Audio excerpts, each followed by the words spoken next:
Dr. Unikim wiped the sweat from her forehead as she carefully brushed dirt away from the strange object.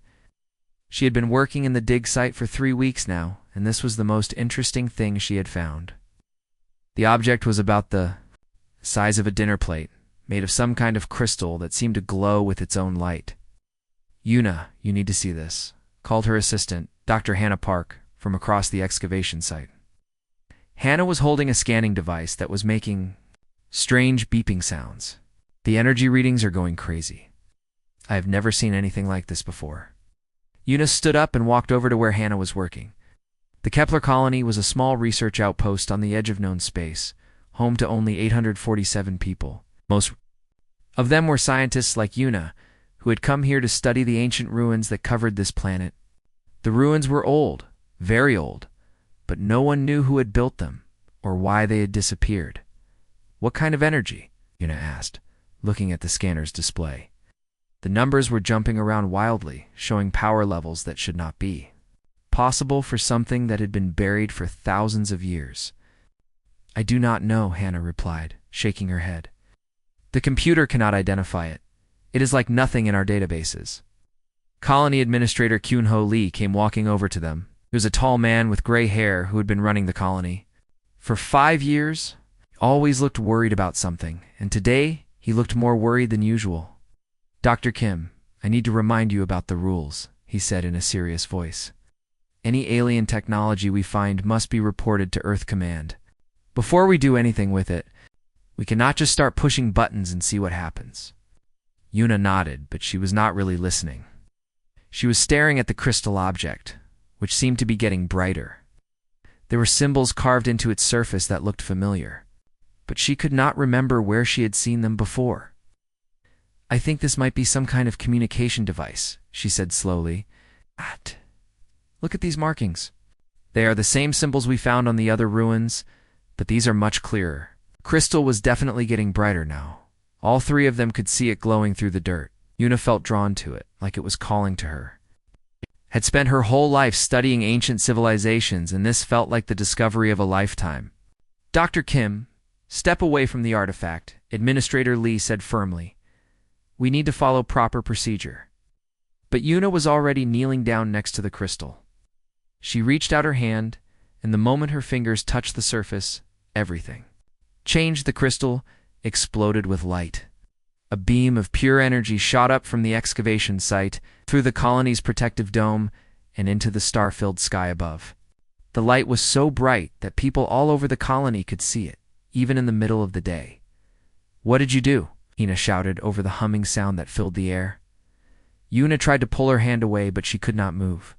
The crystal was warm under her fingers, and she could feel information flowing into her mind. Images of a great civilization, beings who had traveled among the stars, spreading life wherever they went.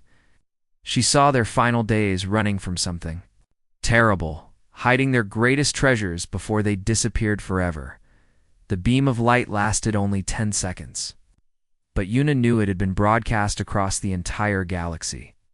The crystal had been waiting for someone to find it, someone to activate it and send its message to the stars. "The architects," she whispered as the light faded, and she finally pulled her hand away. "They were called the architects." "Who were the architects?" Administrator Lee asked, helping Una to her feet. "The ones who built all of this," Una said, looking around at the ancient ruins. "They seeded the galaxy with life, but something was hunting them, something that wanted to destroy everything they had created." The crystal was dark now, looking like just another piece of old rock, but Una knew it had done its job. The signal had been sent, and somewhere in the galaxy, someone or something had received it. "We need to report this to Earth immediately," Administrator Lee said. "This could be the biggest discovery in human history." But as they walked back toward the colony, none of them noticed the small devices that had been left behind by previous excavation teams. Devices that were now glowing with the same light as the crystal, sending out their own signals to the dark spaces between the stars.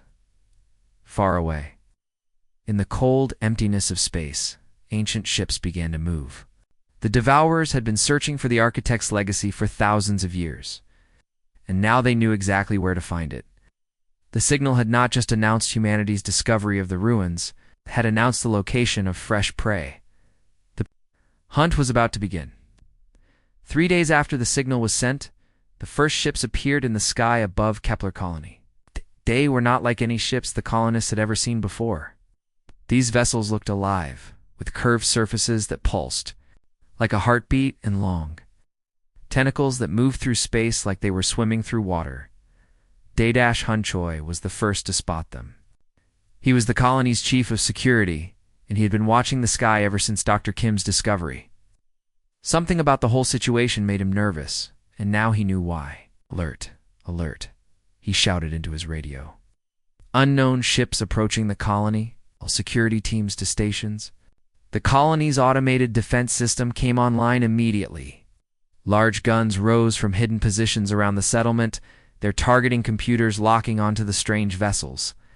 But when the weapons fired, something impossible happened.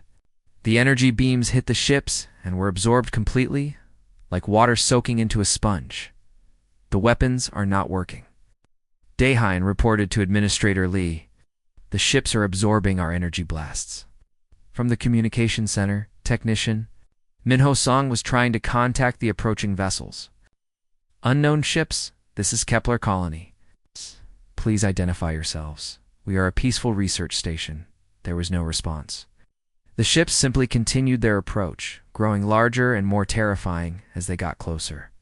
Up close, the colonists could see that the vessels were covered in what looked like veins, glowing with a sickly green light. The first ship landed in the colony's main square with a wet, squelching sound. It was about the size of a building, but it moved like a living thing. Parts of its surface opened up like mouths, and creatures began pouring out. The colonists who saw them screamed in terror. The creatures were roughly human-sized, but they had too many arms, and their faces were just masses of writhing tentacles. They moved fast, faster than any human could run, and they made horrible clicking sounds as they spread through the colony. "Everyone to the emergency shelters," Administrator Lee shouted over the colony's speaker system. "This is not a drill. All civilians to the emergency shelters immediately." But the shelters were not built to keep out creatures like these. The monsters could somehow sense where people were hiding, and they began tearing through walls and doors, like they were made of paper. Dr. Yuna Kim was still in the excavation site when the attack began. She could hear the screaming from the colony, but she could not see what was happening. She was about to run back to help when she saw something that made her blood freeze. The creatures were not just killing people, they were doing something much worse. When they caught someone, they would wrap their tentacles around them and inject them with something. The person would stop struggling, and their eyes would turn the same sickly green color as the ships. Then they would stand up and start helping the creatures catch other people. "They are turning people into more of them," Yuna whispered to herself. She had read about parasitic species in her studies, but she had never imagined anything like this. In the communication center, Minho Song was working frantically to send a message to Earth.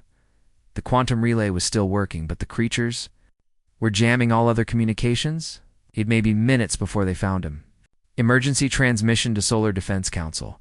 He spoke quickly into his microphone. "Kepler Colony is under attack by unknown hostile forces. Our weapons are completely ineffective. The creatures they are converting our people somehow. They are turning them into more of themselves."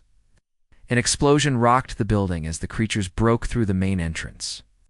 Minho could hear their clicking sounds getting closer. "Please send help," he continued, his voice shaking. "Send everyone you can. These things are not just killing us, they are eating us alive and making us part of them.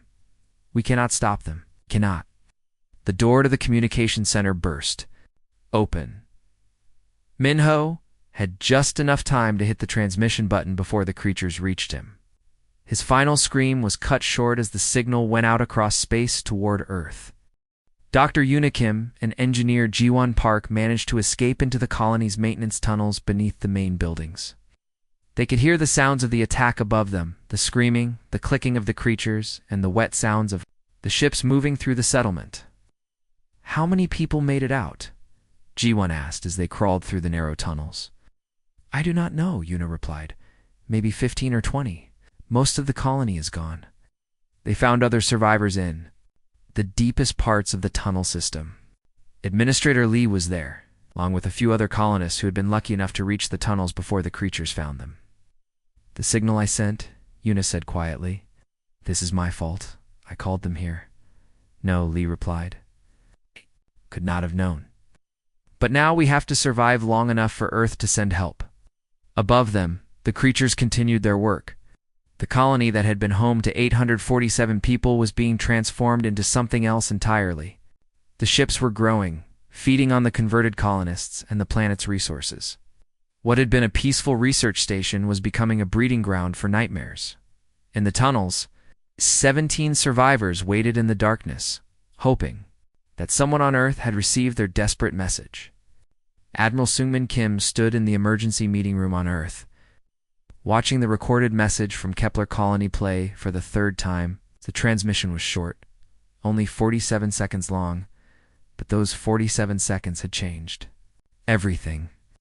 "They're eating us alive and making us part of them." The voice of Minho Song echoed through the room before cutting to static. The 23 members of the Solar Defense Council sat in complete silence, their faces pale with shock. Defense Minister Haejin Lim was the first to speak. "How long ago did we receive this message?" 14 hours, Admiral Kim replied. "The quantum relay took that long to reach us from Kepler Colony.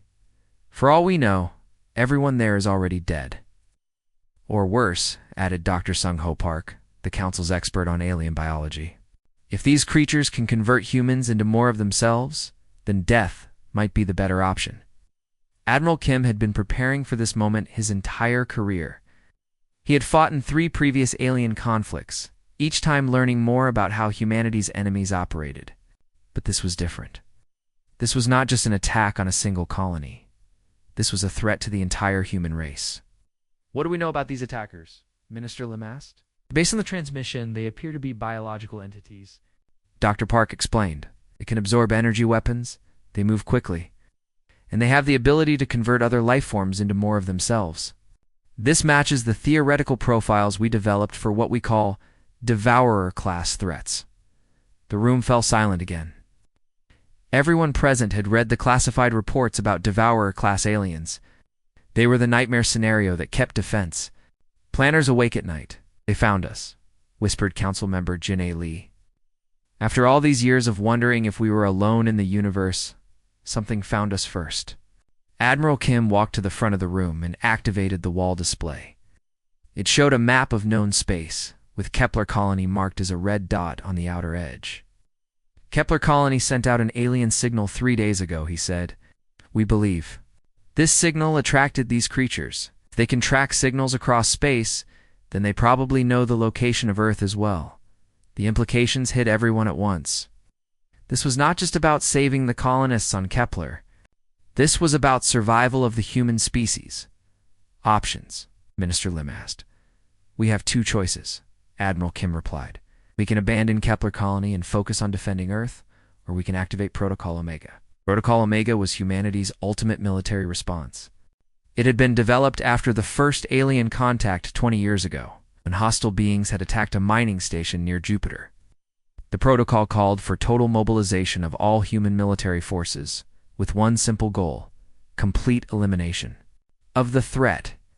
"Protocol Omega has never been used before," Councilmember Park said nervously.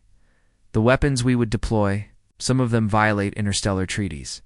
"What treaties?" Admiral Kim asked coldly. "The treaties we signed with aliens who are not trying to eat us. I think those agreements are no longer relevant." Minister Lim stood up. "All in favor of Protocol Omega?" 23 hands rose into the air. The vote was unanimous. "Admiral Kim, you have full authority to use any weapons necessary to eliminate this threat," Minister Lim said. "How long will you need?" "The first battle fleet can be ready in 48 hours, Admiral Kim replied. "But I am not sending just one fleet. I'm sending everything we have." Within 6 hours, emergency orders went out to every human military base in the solar system. Ships that had been in maintenance were rushed back into service. Weapons that had been considered too dangerous for regular use were loaded onto vessels. Crews were pulled from leave and briefed on their new mission. "Captain, Soo-young Park received her orders while she was visiting her family on Mars. Her brother Ji-won was one of the engineers stationed at Kepler Colony. She had been worried about him ever since the attack. "You are being assigned to the flagship Indomitable," her commanding officer told her. "Admiral Kim specifically requested you for this mission. Because my brother is on Kepler Colony," she asked. "Because you are the best ship captain in the fleet," he replied. "And because Admiral Kim knows you will not stop until every last one of these creatures is dead." The Indomitable was humanity's most powerful warship. It was 3 kilometers long and carried weapons that could destroy entire planets. It had been built in secret over the past 10 years, designed specifically to fight threats like the Endeavor. As Captain Park stood on the bridge of the massive ship, she watched the rest of the fleet assemble around them. There were over 2,000 ships in total, representing every class of vessel in the human military. Battleships, cruisers, destroyers, and carrier ships filled the space around Earth like a metal cloud. "Captain, all ships report ready," her first officer announced. "Signal from Admiral Kim," the communications officer added. "The fleet is authorized to depart." Captain Park looked out at the stars, thinking about her brother and the other survivors, who might still be alive on Kepler Colony.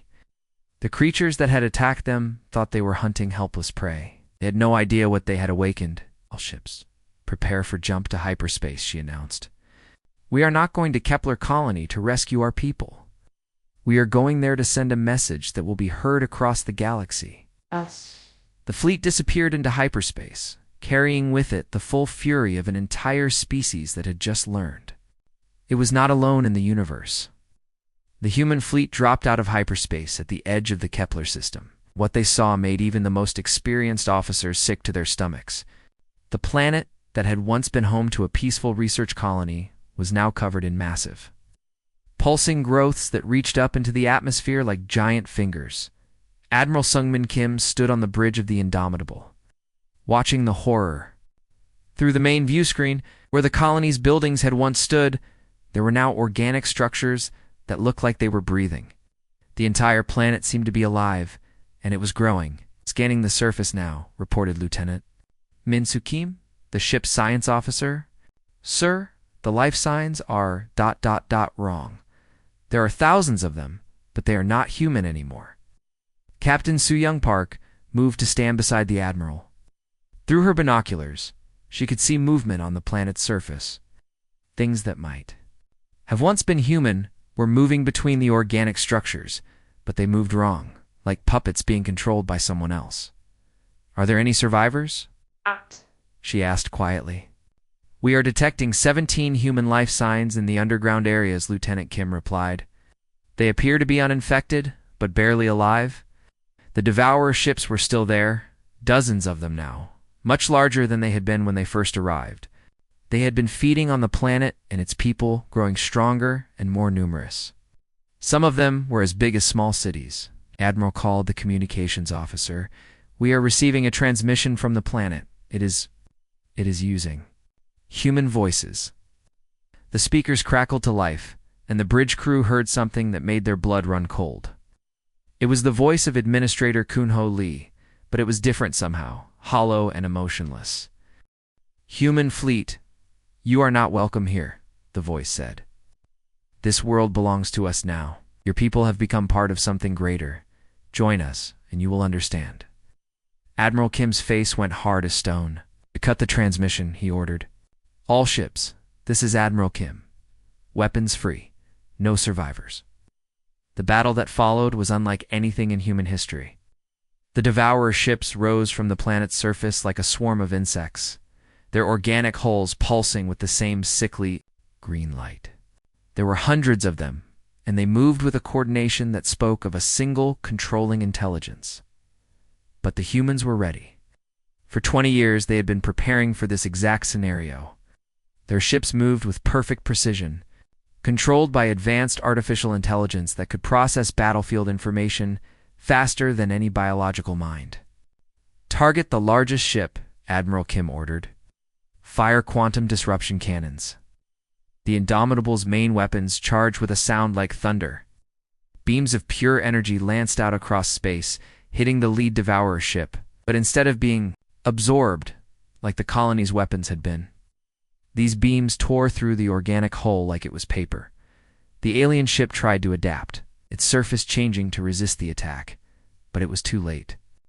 The quantum disruption cannons worked by breaking down matter at the molecular level, and there was no defense against that. "Direct hit," Lieutenant Kim reported. "The target is breaking apart." All around the battlefield, human ships were proving that they had learned from the colony's mistakes. Instead of using simple energy weapons, they deployed weapons that the Devourers had never encountered before. Nanite swarms that turned the aliens' own biological systems against them. Plasma bombs that burned hotter than the surface of a star. Gravity generators that crushed ships into tiny balls of compressed matter. The Devourers had overwhelmed the colony because they had faced primitive weapons. But now they were fighting an enemy that had turned warfare into a science. "The planet's surface is changing," reported the science officer. "The organic structures are beginning to collapse." Admiral Kim smiled grimly.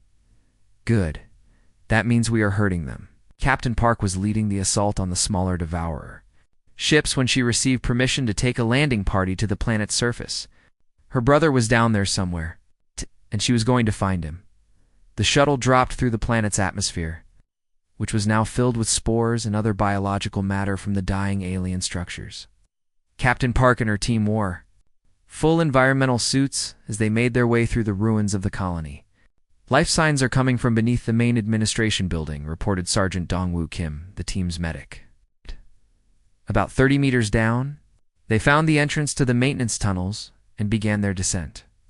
The tunnels were dark and filled with the sound of dripping water, but they were blessedly free of the organic growths that covered the surface. "Hello!" Captain Park called out. "This is Captain Park of the Earth Defense Force. Are there any survivors down here?" A weak voice answered from the darkness. "Here, we are here." They found them in the deepest part of the tunnel system. 17 people, including Dr. Yuna Kim and Engineer G1 Park, huddled together in a small maintenance room. They were thin and weak from days without proper food, but they were alive and uninfected. "G1," Captain Park cried, pulling her brother into a tight hug. "I thought you were dead." "The signal," Dr. Yuna Kim whispered, her eyes wide with trauma. "I sent the signal. This is all my fault." "No," Captain Park said firmly. "You could not have known. But we are here now, and we are going to make sure this never happens again." Above them, the battle in space was ending. The last Devourer's ship was destroyed, its organic hull dissolving into space dust. But Admiral Kim was not finished. He had the navigation data from the alien ships, and he knew where they had come from. The war was just beginning. 2 hours after, the last Devourer ship was destroyed over Kepler Colony. Admiral Sugman Kim stood in his command center studying the alien navigation data they had recovered. The information was disturbing. The attack on Kepler Colony had not been random. It was part of a much larger operation. "Sir, we have decoded more of their star charts," reported Lieutenant Minsu Kim. "The Devourers have settlements in at least 12 different star systems. Some of them are close to other human colonies." Admiral Kim felt a cold anger building in his chest. These creatures had not just attacked one isolated research station. They were a plague spreading across the galaxy, and they had been planning to consume every human world they could find. Admiral called Captain Soo-young Park from across the room. "The survivors from the colony are asking to speak with you." Dr. Yuna Kim looked terrible. She had lost weight during her time hiding in the tunnels, and her eyes were haunted by what she had seen. But when she spoke, her voice was clear and determined. "The signal I activated," she said. "It was not just a beacon. It was a test. Architects who built it wanted to see if any species could survive what came after." "What do you mean?" Admiral Kim asked. "The Devourers have been hunting the architect's legacy for thousands of years," Dr. Yuna explained. "Every time someone finds one of their artifacts and activates it, the Devourers come. Most species are wiped out completely. But the architects believed that someday a species would be strong enough to fight back." Admiral Kim understood immediately. They were looking for a species that could stop the Devourers. "Yes," Dr. Yuna nodded, "and we passed the test. But that means we have a responsibility now. We're the only ones who can stop them from destroying other worlds." The admiral looked at the star charts again. 12 systems, millions, maybe billions of devourer creatures. It would be the largest military operation in human history. "Captain Park," he said, "send a message to Earth. Tell them we need every ship, every weapon, and every soldier they can spare. We are not going home yet." The campaign that followed became known as the Cleansing Run. For 8 months, human fleets moved from system to system, hunting down every devourer settlement they could find. It was not like the battle at Kepler Colony, which had been desperate and chaotic. This was methodical, planned, and absolutely ruthless. At the first devourer world, they found a planet that had been completely consumed. What had once been a beautiful world with oceans and forests was now just a ball of organic matter, pulsing with alien life. The human fleet destroyed it completely, using weapons that cracked the planet's crust and turned it into floating debris. "Survivors," Admiral Kim ordered after each battle. "These creatures cannot be negotiated with, they cannot be reformed, and they cannot be allowed to escape." The Devourers tried to adapt to human tactics, but they had spent too long fighting. Primitive species. They did not understand an enemy that could learn and change faster than they could. Human weapons evolved after every battle, becoming more deadly and more efficient. At the 7th world, they found something that made Admiral Kim's blood boil. The planet was covered in structures that looked like farms, but instead of growing crops, they were growing converted beings from dozens of different species. Humans, aliens from worlds the Devourers had consumed years ago, all turned into mindless servants. "Burn it all," Admiral Kim ordered. Every structure, every creature, everything. The human fleet used incendiary weapons that burned so hot they turned sand into glass. When they were finished, the planet was nothing but a blackened rock floating. In space, some of the Devourer ships tried to escape, carrying information about human tactics to other parts of the galaxy. But Admiral Kim had planned for this. Human ships followed every fleeing vessel, tracking them across interstellar space and destroying them before they could reach safety. By the end of the campaign, the Devourer threat was almost completely eliminated. Of the 12 major settlements, 11 were destroyed. The 12th had been abandoned when the creatures realized what was happening to their kind. "Captain?" Park stood on the bridge of the Indomitable as they returned to the rebuilt Kepler colony. The planet looked different now. The organic growths were gone, replaced by new buildings and defensive installations. It was no longer just a research station. It was a fortress, ready to defend against any future threats survivors want. "To stay," she reported to Admiral Kim. "Dr. Yuna Kim says there are more architect sites to explore, and she wants to continue the work." "Good," Admiral Kim replied. "Let them search. If there are more tests out there, we need to be ready." In her new laboratory, Dr. Yuna Kim studied the alien artifacts with a team of scientists and soldiers. The architects had left behind more than just tests. They had left behind warnings, maps, and most importantly, the locations of worlds that were ready for new life. But they had also left behind a responsibility. Humanity was now the galaxy's guardian against threats like the Devourers. Any species that tried to consume or destroy other life forms would face the same fate. Admiral Kim made his final log entry about the campaign. The signal had been desperate. The response was absolute. Let this be a lesson to any who would threaten the innocent. Humanity remembers, and humanity does not forgive. The war was over, but the message was clear. The galaxy had a new guardian, and it would not hesitate to use overwhelming force to protect life from those who would destroy it.